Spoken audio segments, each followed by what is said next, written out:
Welcome to the Preventive Medicine Podcast. Help us change the paradigm of medicine from keep people alive to help people thrive, one episode at a time.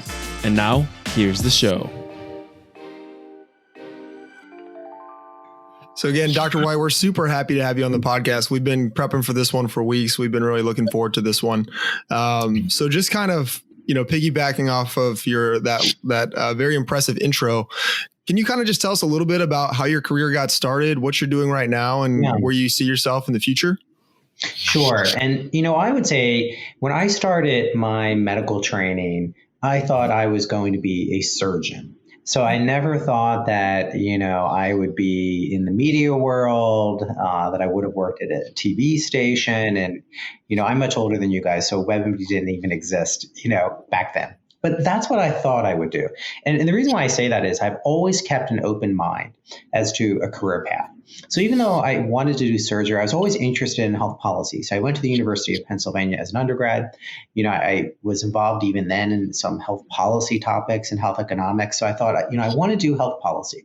And then you realize when you do surgery rotations that aren't virtual, I guess, that you don't have a lot of time. You can't be involved in learning these other issues. The hours, are crazy. Not that other specialties aren't.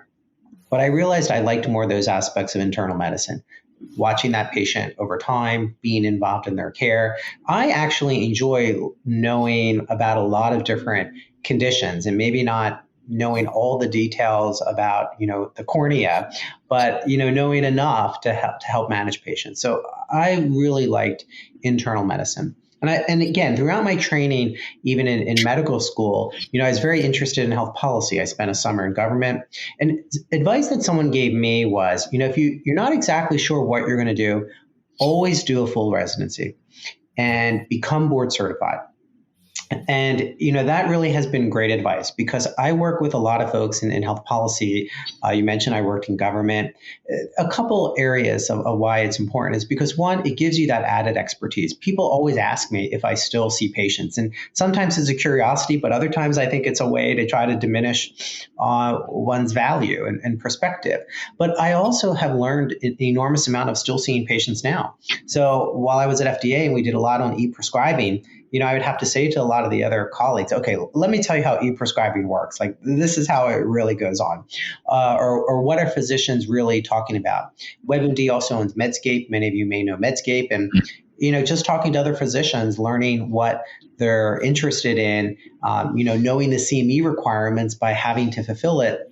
It really was great advice to become a board certified physician. And I did my residency at Duke because I really wanted to become trained as a good clinician. And that has served me well throughout my career. So, I thought I'd be a surgeon. I ended up, going into internal medicine. And then internal medicine also allowed me, to be involved in health policy. And I wanted to come and do health policy. And I tease people nowadays when they say they want to do health policy because I'll be like, what's health policy? Well, what does that mean?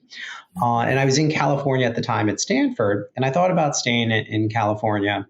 And here was what I also recognized is when I told folks that I wanted to do health policy, I still wanted to see patients, but I didn't want to see patients 100% of the time. You learn this, medicine is very hierarchical. It's a little different now, but everyone was like, John, work in clinic for 5 years or 10 years, serve on some quality committees, and very much kind of like you have to pay your dues. And for me, I was like, you know what? I did an MPH, I know health services research. I still want to see patients, but I don't want to see them, every single hour of every single day. So it was a little bit of a challenge to try to balance it. And I really had to forge my own opportunities. So I ended up coming to Washington, D.C. and working at Medicare, the Centers for Medicare and Medicaid Services, where there actually are a lot of physicians. And at the time that I was there, most of the physicians that were there were disgruntled and unhappy and were not interested in the same issues that I were. But the important point is I'm happy to talk more, about my career. I don't want to spend, the whole time talking for, an hour. I really forged my own opportunities. I didn't necessarily wait for something to happen. And I had to, go against some resistance of the standard of, pay your dues, put your time in, and really finding that balance and being open to opportunities. Yeah, I think one of the beautiful things there is that you were involved in so many different things that you have so much different perspective from wherever else you've been that kind of combines together to bring out the best in what you do. Mm-hmm. So whether it's working at a government position mm-hmm. or with WebMD, you still see patients, so you bring that perspective to it. When you're seeing patients, you bring the perspective from the higher up, the bigger picture things down to that practice. And then you can also translate all of that to the internet and to delivering e-health and all those different things. So I joke that I've always had like 3 jobs. And even as a physician, I'm writing a book. I've written some books before. I see patients. I've been involved in teaching at times. And what I've always been impressed by, there's a lot of students and residents and physicians that you have all these other aspects to your career as well. And I always encourage that. So to be honest, I was delighted to get your note because I thought, and I mentioned it to you, I get a lot of requests, for podcasts and interviews. And I'm interested, but the day's limited. I can't do all of them. So I choose, and I definitely chose this one because I thought I want to encourage students and residents and folks that are thinking of going into medicine. There's a lot you can do nowadays with a career in medicine, and being a full-time clinician is great too, or academic, but you also want to be open to the opportunities. Yeah, I'm incredibly grateful for that. Jason, go ahead. And I think one of the things that I guess is super unique about, all 3 of us is you kind of are paving the way for things Raghav and I want to do in the sense of neither one of us, I think, see ourselves being only clinicians in the future. So I think both of us have various avenues and other kind of passions we'd like to help turn into a career. And I think a clinician, being a clinician is still very high on the priority list, but it's just not the only thing for us. And I think so many people, because medical school getting in is so hard, and then, even just getting through medical school and residency is so hard, people don't really take the time to cultivate any other skills or passions. And I think that's a big mistake in the long run.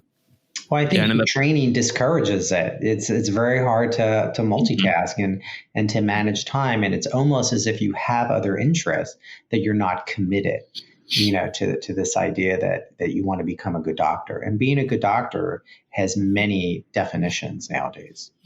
Definitely. In a previous podcast we had with my PM&R mentor, Dr. Aslan Tariq, he mentioned how even though we have so much going on in our lives with med school, and then we're just trying to study all the time so we can pass and get into a good residency and then do well in residency, there's still time to develop all these other skills. Yeah. And then for him, he's mentioned that all those skills that he's developed, like learning how to code, building websites, have all been tremendously impactful in his career and like propelling that and letting him do the things that he wants to do. So I think Jason and I are on that path, especially with this podcast as well, of trying to do things that we like to do outside of the clinic itself, like preventive medicine. But you do more than that. So I did my research too.